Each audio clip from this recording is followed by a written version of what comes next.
Bapak Ibu, Bapak Saudara, selamat pagi, Shalom. Puji Tuhan, kita sudah tiba di pertengahan tahun 2022.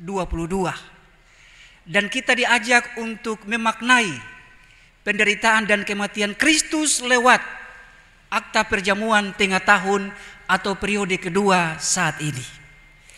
Tema pemberitaan kita, hidup rukun.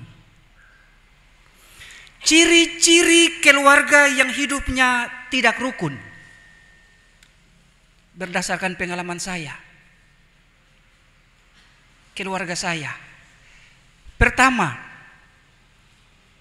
kalau baku marah, susah dan lama baru baku baik. Dua, masuk rumah, keluar rumah seperti kapal kayu. Tahu kapal kayu? Tar pakai stom. Itu kalau laki dan bini baku marah.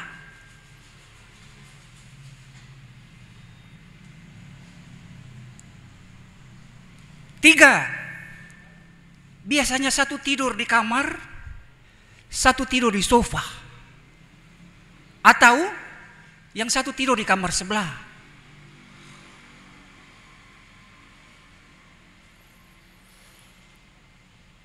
Anak-anak jadi perantara. Bapak Ibu ya, ibu-ibu ya, anak-anak jadi perantara. Mama sudah selesai masak, mama bilang per anak laki-laki, bilang kok bapak makan.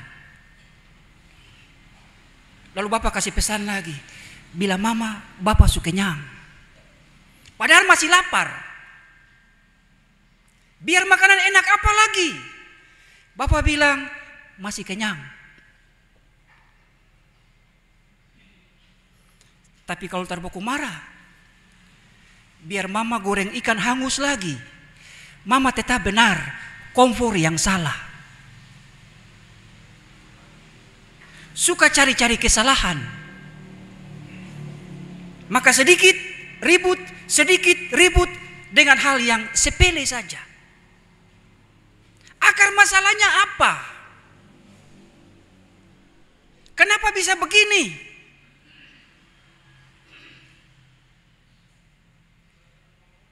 Akarnya adalah kebencian.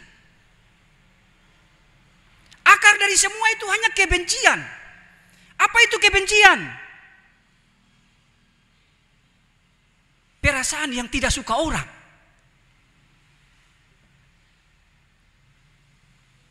Lalu perasaan itu terbawa lewat tutur kata yang menyakitkan, sikap yang mengecewakan orang lain. Itu namanya kebencian yang biasa muncul dalam keluarga kita.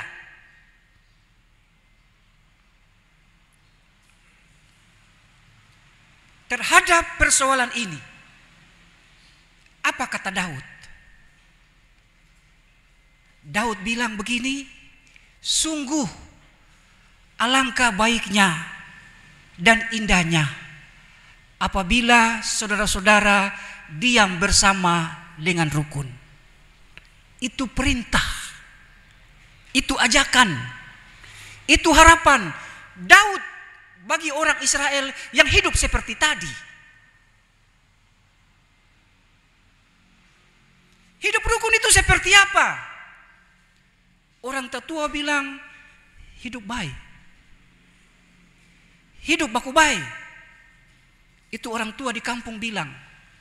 Namanya hidup rukun, hidup baik, hidup baku baik. Rukun itu hidup dalam cinta kasih. Hidup dalam damai. Baku sayang satu dengan yang lain.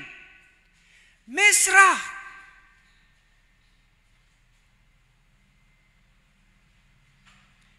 Lalu Daud bilang,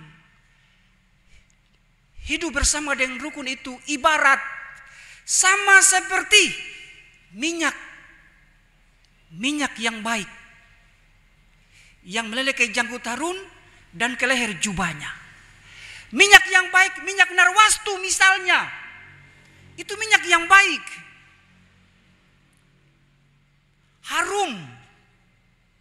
di seisi ruangan. Dia harum. Rasa-rasa tak mau keluar rumah lagi karena dalam rumah itu harum sekali. Itu hidup yang rukun. Mahal harganya. Nilai jualnya sangat tinggi. Itu namanya hidup yang rukun. Damai, sukacita, ketenangan itulah mahal harganya. Bahkan tidak bisa dibeli dengan uang.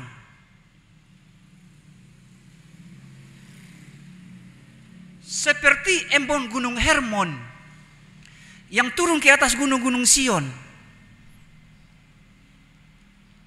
membawa kesejukan.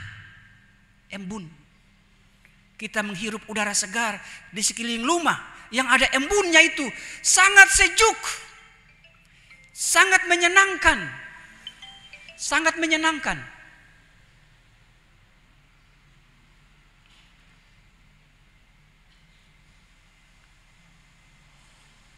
Itulah rukun. Suasana yang membawa keharuman, suasana yang membawa ketenangan, yang membawa kesegaran antara suami dan istri, orang tua dan anak, adik dan kakak, dan seterusnya, termasuk di gereja.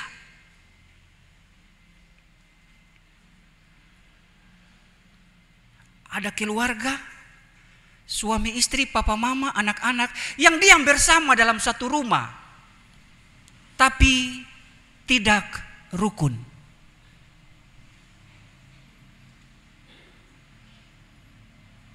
Termasuk di gereja.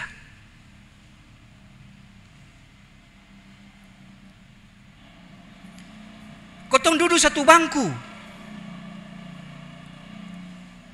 Kebetulan saja buku dapat.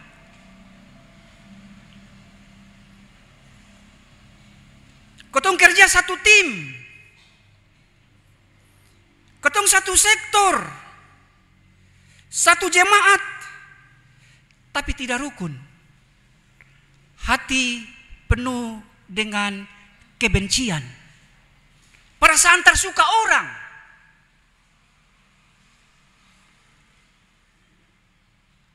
Kenapa harus hidup rukun?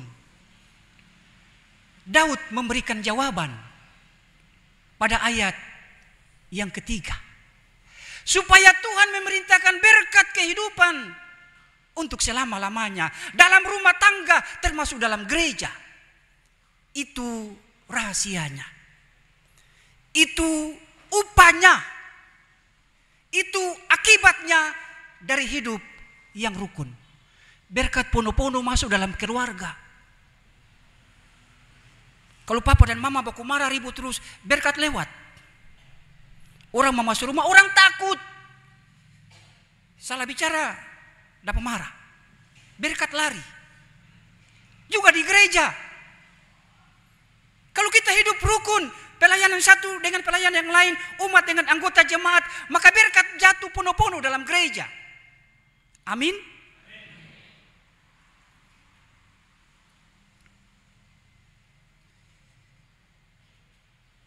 Bapak Ibu, anak-anak Tuhan, hamba-hamba Tuhan harus hidup rukun. Karena statusnya itu. Kalau dorang di luar sana baku marah tak apa-apa. Dorang bukan anak Tuhan. Dorang bukan hamba Tuhan. Apalagi kalau setiap minggu pegang Alkitab. Baru hidup baku marah. Stop.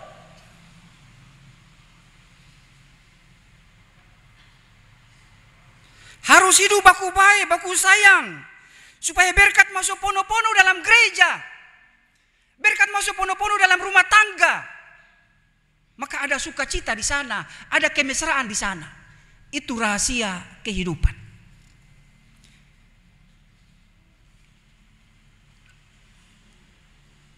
Hidup rukun harus dimulai dari hati tiap orang. Itu persoalan hati. Hidup rukun berawal dari dalam keluarga. Antara suami istri, papa dan mama, orang tua dan anak, adik dan kakak. Dari situ. Hidup rukun itu persoalan tutur kata.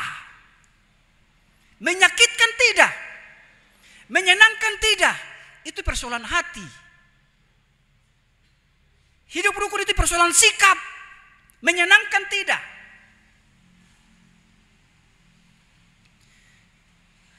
Tiap orang punya jati diri. Saya dan Bapak Ibu, kita punya jati diri.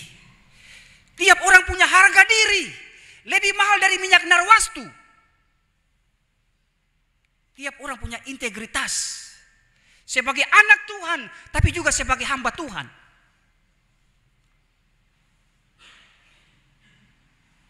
Jaga itu. Jangan sampai jati diri kita, harga diri kita jatuh, integritas kita hancur, hanya karena sikap hidup yang tidak rukun. Jangan membiarkan harga diri kita jatuh karena kebencian. Seperti itu, Bapak Ibu ya, hati-hati.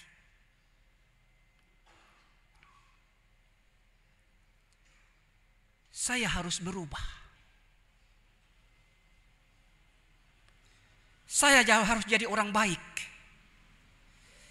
Saya harus rukun dengan semua orang supaya saya diberkati.